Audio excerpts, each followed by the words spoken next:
Kini ang Digicast Negros X, ang top 10 nga balita sa Negros Island region na amon idulong sa inyo. Kagyaring atong top story subong nga adlaw, October 13, 2025.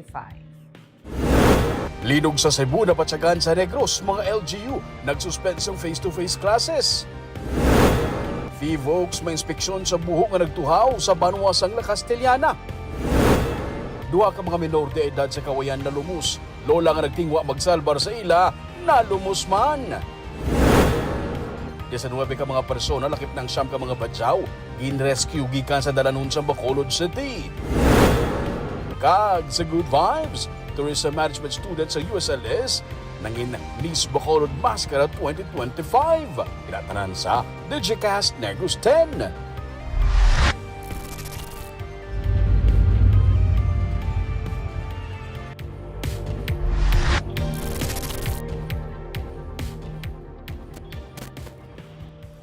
Sa number 10, LPA sagwasang PAR may medium nga posibilidad nga mangin isa ka bagyo. Ang easterly suko ng mainit nga hangin gikan sa Pacific Ocean ang nagaapekto sa Luzon kag Visayas nga nagadala sang pag-ulan. Ang low pressure area sagwasang Philippine Area of Responsibility ang may medium nga tsansa nga mag-develop sa isa ka bagyo suno sa pag-asa. Sa sulod sa duha tubtub tatlo ka adlaw, mahimo hindi pa mabatyagan ang epekto sang LPA. Pero wala ginadula ang posibilidad nga mahimo nga mangin isa ini ka bagyo kag magasulod sa PAR. Sa Negros, mangin mainit ang panahon, magluwas na lang sa posibilidad sang pagbubo sang ulan kun hapon o kun gabi.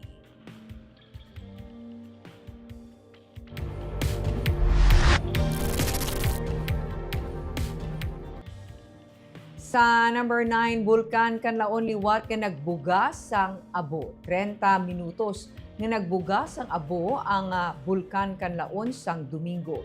Sunod sa Philippine Institute of Volcanology and Seismology, 6:47 a.m. nagsugod ang ash emission sa summit crater sang bulkan tubtub 7:17 a.m. Iniya nag-generate sa grayish plume nga nagsaka tubtub sa 300 meters sa ibabaw sa crater antes nagpadulong southeast.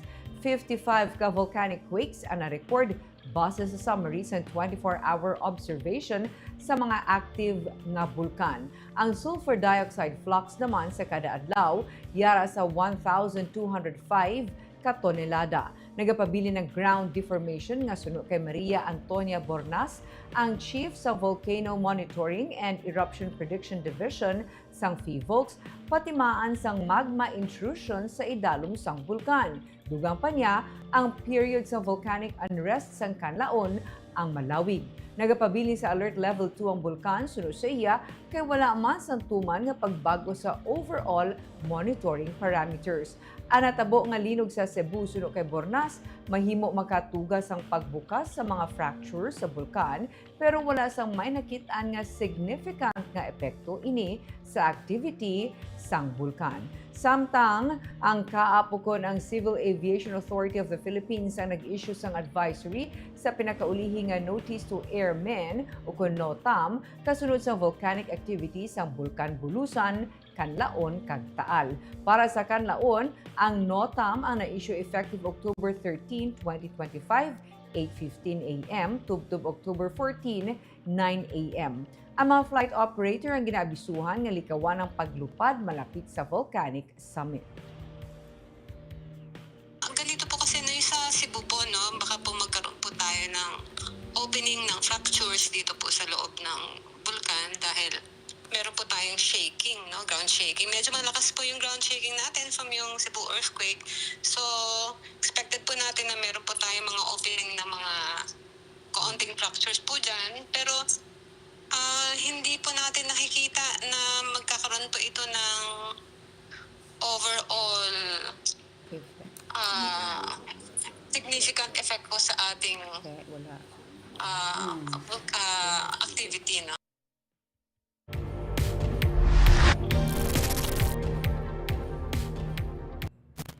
Sa number 8, Bacolod LGU magadonate sang 3 million pesos sa apektado sang linog sa Cebu. Ginpahayag ni Bacolod City Mayor Greg Gasataya nga nagsaka na ang kantidad nga ihatag sang syudad sa Bacolod para sa mga lugar sa probinsya sa Cebu nga naapektuhan sang linog. Halin sa 1 million pesos o kung 2 million pesos, mangin 3 million pesos na ini. Una nga plano sang syudad ang mga paghatag sang 2 million pesos apang ginkasugdan sang konseho nga himuon ini nga 3 million pesos. Ang 2 million pesos ang igahatag direkta sa Bugos City kag ang 1 million pesos nga nabilin ang pagatungaon sa iban pa nga mga LGU o sa probinsya sang Cebu. Ang discussion naglabot nga may ban man mga municipalities na apektado. So we decided na i-increase ang donation kag i-course through namon sa province of Cebu.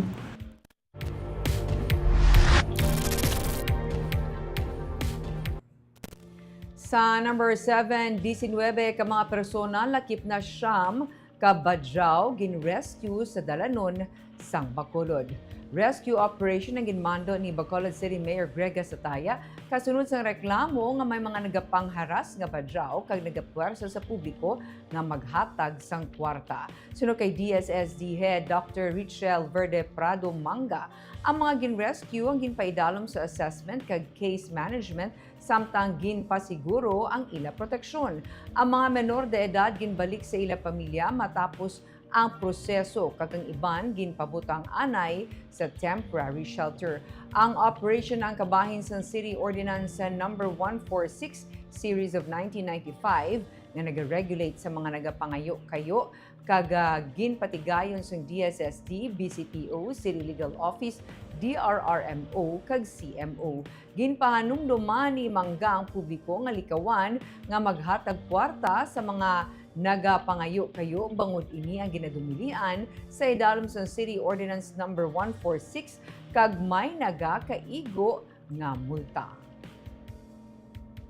BCPO, City Legal, City Administrator's Office sa paglibot at pagkuha. No? At the same time, nagbutang kita sa hotline.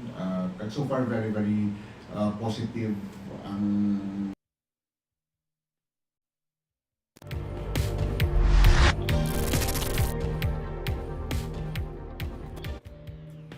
Sa number 6, lineman patay matapos makuryente. Patay ang 24 anyos nga lineman matapos makuryente samtang nagaobra sa ibabaw sang poste agud mabalik ang kuryente sa Barangay Balintawak, Escalante City sang Sabado. Ang biktima nga si alias Orly ang residente sang Victoria City. Base sa investigasyon, ginatinguhaan ni Orly nga ibalik ang power line sa poste sang Luneco agud ma-energize ang transformer apang natandog niya ang live wire halin sa secondary line. Rason nga siya ang nakuryente. Naglawig sa masobra 1 ka oras ang pagpapanaog sang katapos ng rescuers kag Luneco personnel sa biktima halin sa ibabaw sang poste. Gindalang lineman sa Vicente Gustido District Hospital apang siyang gindeklarar nga dead on arrival.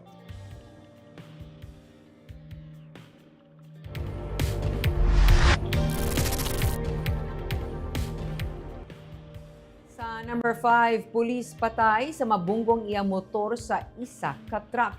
Ginbawian sa kabuhiyang isa ka patrolman nga si Jolo Otero matapos ginalegar na kabunggo sa pangulihi nga bahin sa ginasundan nga truck sa National Highway nga sakop sang Purok Dahog, Barangay Tabunan sa Bago City, Sabado nga adlaw. Sakay ang 28 anyos nga pulis sa iya Yamaha NMAX nga motorsiklo halin sa Barangay Sumag, Bacolod City, padulong sa Barangay Abuanan, Bago City.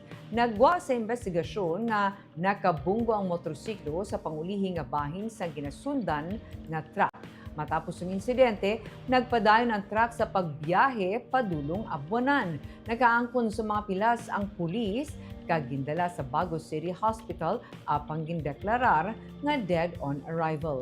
Residente sang La Carlota City ang pulis kag naka-assign sa 2nd Platoon sa Negros Occidental Provincial Mobile Force Company na nakabase sa Barangay Dulao, Bago City. May isa ka bata ang nagtaliwan nga patrolman. Sa karon wala pa makilala ng driver sang truck apang sunod sa Bago PNP, may nakuha na sila nga CCTV footages malapit sa lugar.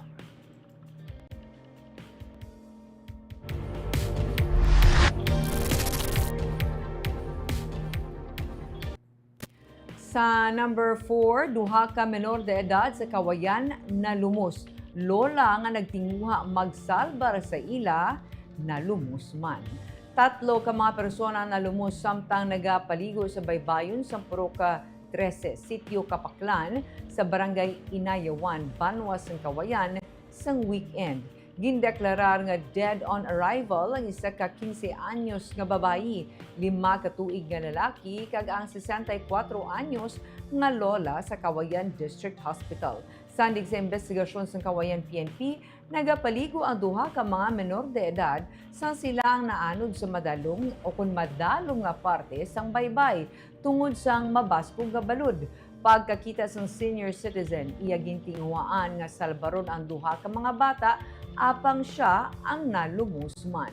Ginsiling ni Police Lieutenant Colonel Norberto Barniso, ang hepe sang Kawayan PNP, nga medyo kantilado ang area kundi nagduntad ang insidente.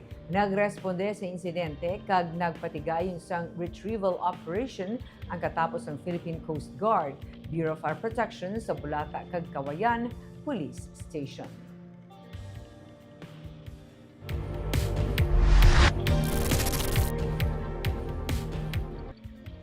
Sa number 3, FIVOLX ma-inspeksyon sa buho nga nagtuhaw sa La Castellana. Disaster Risk Reduction Management Office sang La Castellana sa karon ang nagausisa sa isa ka ground subsidence kung buho nga nakitaan sa mga pumuluyo sa sitio Talaptap, Barangay Talaptap sa Banwas sang La Castellana. Sunod kay John B.F. De Asis, ang MDRRM officer sang Banwa nagalapad sang 20 centimeters kag nagadalom sang 60 centimeters ang among nga buho nga nakitaan sa mga pumuluyo sa atong October 6. Ila nga ginbisitahan na ang lugar sa October 8 kag ila na nga ginbutangan sang markings kag yellow line ini. Sunod kay De Asis, low ang threat level sa among nga buho, wala ini nagaapekto sa trapiko bisan pa sa palangabuhian. Pero ila ginahatagan atensyon ini bangod sang concern man sa mga pumuluyo labi na nga nagtuhaw ini matapos matabo ang linog sa Bugo City, Cebu sa atong Setyembre 30. Hindi pa man makapagwa sang pahayag ang Philippine Institute of Volcanology and Seismology angot diri. Sunod kay Maria Antonia Bornas, ang Chief sa Volcanic Monitoring and Eruption Prediction Division ng FIVOLX, padayon pa ang pagpangusisa. Low threat, and then we urge the community kung may ara pa silang additional nga makita ng mga amuling nga mga incident. Sir, di Para mag-report. alagyan lang na, sir, makita dayon. Sang pamalay. Alagyan lang sa pamalay. We're in mga 15 meters from the edge of the road.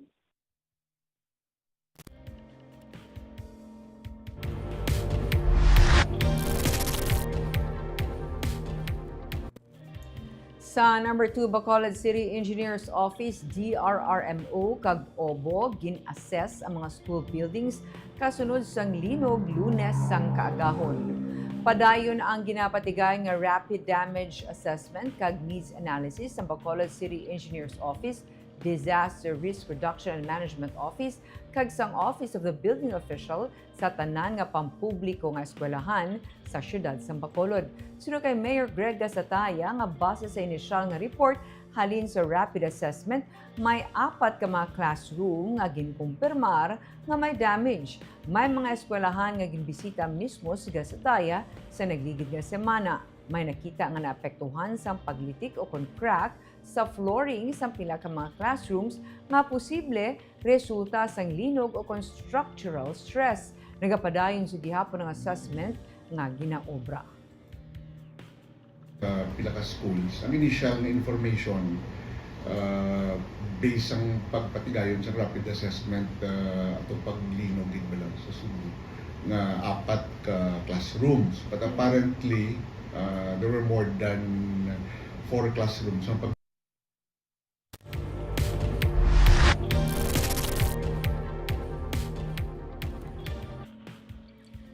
Sa number 1, linog sa Cebu na batsyagan sa Negros. Pila ka LGU nag-suspend sang face-to-face classes. 5.8 magnitude nga linog sa Bugo City sa Cebu, pasado launa kainas sang kaagahon ang nabatsyagan man sa Bacolod City kag pila ka bahin sa Negros Occidental kag Oriental. Una nga ginreport nga magnitude 6 ang linog sa Bugo City nga nag-igo 1:06 AM sang Lunes. Pero sa earthquake information number 3 nangin 5.8 magnitude na ining tectonic quake. Sa report sa Provincial Disaster Risk Reduction Management Office, intensity 5 ang ginreport sa Escalante City. Intensity 3 naman sa Cabancalan City, Cadiz City, Murcia, Pulupandan, Isabela, Toboso, Manapla, Calatrava, Don Salvador Benedicto, Ibi Magalona, San Enrique, Bago City, Valladolid, kag La Carlota City sa Negros Occidental, Canlaon City, Gilngan City, Tanhay City, Amlan, kag San Jose sa Negros Oriental. Intensity 2 naman sa Himamaylan City, Bacolod City, kag pila ka bahin sang Binalbagan sa Negros Occidental. Dumaguete City, Bacong, Sibulan, kag Valencia sa Negros Oriental. Ang kalabanan nga bahin sang Binalbagan, yara sa Intensity 1. Ang Bacolod City nag-cancel sang face-to-face classes kasunod sang linog nga nabatsyagan base man sa rekomendasyon sang CDRRMO. Ang Bago City kag Talisay City nag-suspend man sang face-to-face classes. Ang iba nga cancellation yara na sa discretion sang mga eskwelahan. Sa Negros Oriental, sunod sa Office of the Civil Defense, NIR, nag-suspend sang klase ang Manhuyod, Pamplona, Tanhay City, Bindoy, kag Bai City. Wala naman sang may ginreport nga damages sunod sa OCD. Sunod kay Regional Director Donato Sermeno III, ang guidance karon sang NDRRMC amo nga ang mga LGU magpatuman sang earthquake drills kag pabakuron ang kahandaan sa linog kag tsunami labi na nga mayara man sang Negros Trench. Ang guidance or ang advice sang sang National DRN nga mga LGUs kung posible mag-conduct sang mga simulation exercise or mga drills. Kag ang i-enhance ang preparedness sa earthquake and tsunami. Do review liwat. Kaya mo na nasubong, hindi daw medyo masako ng earthquake. So, given nga may may special mention ito si Secretary Tudoro na given nga may Negros Trench pa kita.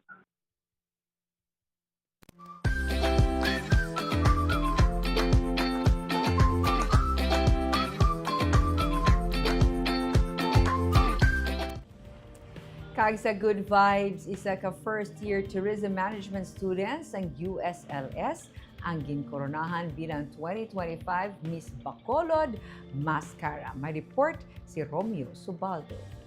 The MassKara Festival is Bacolod City's symbol of hope amidst challenges. As a woman who embodies beauty that smiles from within, how can beauty serve as a force for healing and transformation in our community? Beauty is by uniting as one. I believe that as a Miss Bacolod MassKara, we are not only about our beauty, we're not only about our looks and intelligence, but our purpose, and that is to make everyone feel included. That is where to make everyone feel belong. In this year MassKara Festival, where we're able to include the marginalized sectors, especially the PWD, LGBTQ community, our pets, we're able to make them feel belong. And as long as we make them feel along, then we will have a marketplace of creativity and ideas, and we will have an endless possibilities. Thank you so much. Ini ang naging winning answer ni Sofia K. Zaragoza, Ang 2025 Miss Bacolod MassKara sa final question and answer round sa kagabi sa University of St. Lasal Coliseum. Si Sofia, ang 19 years old na first-year tourism management student sa USLS. Siya ang nagpangibabaw sa 15 tanan ka mga kandidata na nagpasakop sa Miss Bacolod MassKara 2025. Sa top 5, nangin mainit ang kompetisyon. Ginpakita sa mga kandidata nga preparado sila sa pagsabat sa mga questions ng judges. The Bacolod smile tells the story of the birth of MassKara Festival. If your smile could speak for Bacolod City, what story would it tell? I would tell the city of Bacolod that we should always continue smiling no matter what kind of adversities and challenges that we may face. As someone who was bullied in the past, someone who was rejected multiple times and even being rejected as a part of the Miss Bacolod lineup, I used that strength and I used the power to change and smile. And I want to teach everyone to never stop reaching your dreams because in the end of the day, no sort of rejection, fear, or hurt will ever stop anyone who commits to rise. Thank you. Ini naman ang nangin sabat ni Isabella Woodrich nga amo ang nangin first runner-up kag sa sugod pa lang sang kompetisyon naghakot na sang corporate awards. MassKara began as a promise to keep smiling no matter what. As a Bacolania, what does it mean to carry so many different stories, beliefs, and dreams? I believe MassKara is a colorful festival. It represents not only just the colors themselves, but the stories, the reasons for the smiles behind the people. MassKara can be as vibrant as our stories as well. And with me as a Bacolania, I truly believe that together with a variety, with our diversity, we can come together and unite as one smile that describes us, one city that unites us, and one heart that keeps on beating towards a better city and a better Bacolod. Thank you. Kag ini naman ang nangin sabat ni Mary Angelique Faye Caballero nga nakabutang sa iya sa second runner-up na slot. Ang Miss Bacolod MassKara nagbaton sang 150,000 pesos nga cash, 100,000 pesos naman para sa first runner-up kag 50,000 pesos sa second runner-up. Ang judges ginakipan sa mga national kag international title holders nga ginpangunahan ni Chelsea Manalo ang Miss Universe Asia 2024. Ang Miss Bacolod MassKara ang isa sa mga highlights ng MassKara Festival nga yara na sa final week this week. Biyernes tubtub sa Domingo, pagabuksan na ang Lacson Tourism Strip. Sa Domingo naman, sa October 19 ang Street and Arena Dance Competition. Romeo Subado para sa Digicast Negros.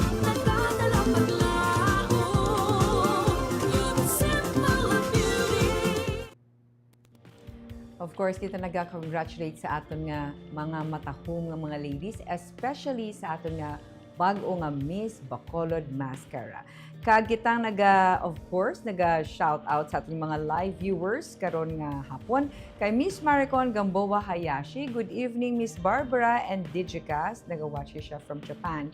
Kay Miss Mirna Garrido Clavel, good PM Digicast Negros, watching from Payao. Of course, good afternoon kay Sir Romel Mahilom Galyo. Si Cyril Diatera, naghamba siya, ingat Visayas for linog and tsunami. Maghalong taon kita. And then, kay Gloria, Miss Gloria Bantigue, good afternoon, Ma'am Barbara Mijares. Keep safe, everyone. Diwat, si Cyril Diatera, salig lang sa Ginoo. Ping Gamboa Helvero, good evening, watching live. And good afternoon man kay Raymark Toreno. Kagamuya to ang top 10 stories of the day tubtubwas. Ako si Barbara Mijares. Maayong hapon.